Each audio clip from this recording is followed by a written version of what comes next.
Anxiety reaction has diffuse fearfulness, tension, or restlessness, which sometimes snowball into episodes of panic. Depressive reaction refers to depression usually accompanied by guilt, feeling of inferiority, and anxiety. Involution reaction demonstrates severe depression during involution period without previous history of psychosis. Phobic reaction. It refers to an intense fear of a specific object or events that may have a symbolic significance with the afflicted individual. Reality anxiety. It refers to the fear of real danger in the external world. Neurotic anxiety. It refers to the instinct that will get out of control and cause the person to do something that he will be punished. Specific phobia. It refers to an intense fear of specific object or situation such as a snake, heights or flying. Phobia is an exaggerated, unrealistic fear of specific situation, object, or activity. Depressive disorder. It is when the person experiences extended, unexplainable period of sadness. Single episode is like a major depression. It only strikes in one dramatic situation. Neurosis. It is a class functional mental disorder involving distress but neither delusions and hallucination. Mental disorder is a broad term used to groups physical and psychological symptoms that cause abnormal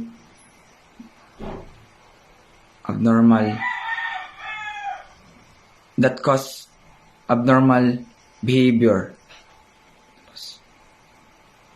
Anxiety is defined as an unpleasant emotional state for which is not readily identified or perceived to be uncontrollable and unavoidable.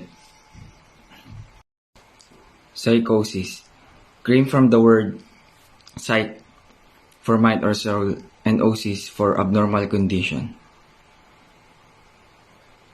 Fear is an emotional and psychological response to external threat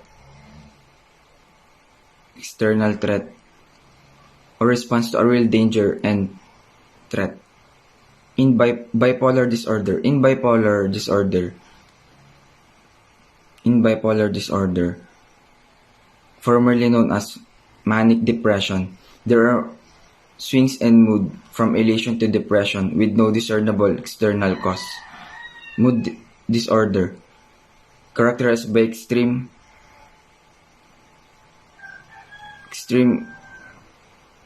emotion and unwanted disturbances in the feelings or mood.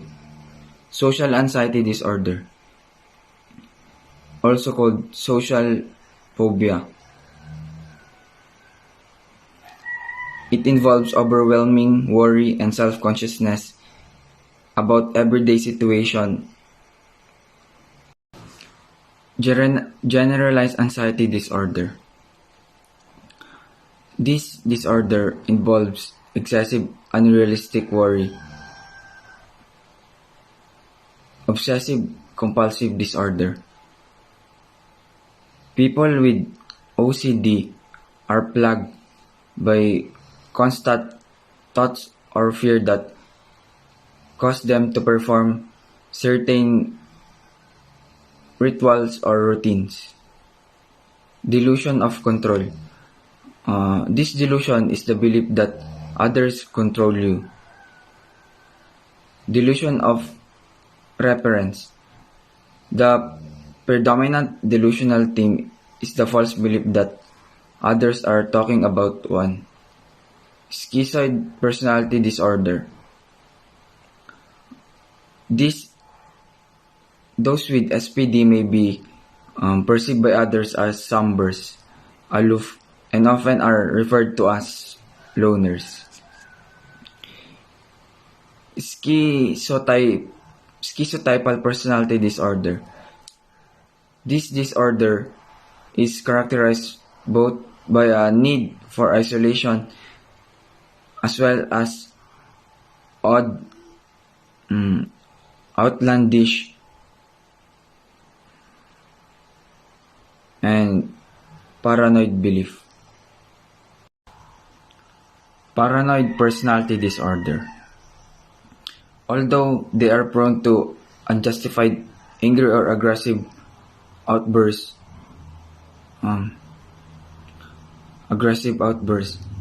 when they are perceive others as disloyal or deceitful.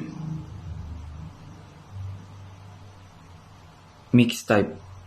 In this type of delusional theme is so predominant. Unspecified type, where a dominant delusional belief cannot be clearly determined as does not fall within the description of other subtypes.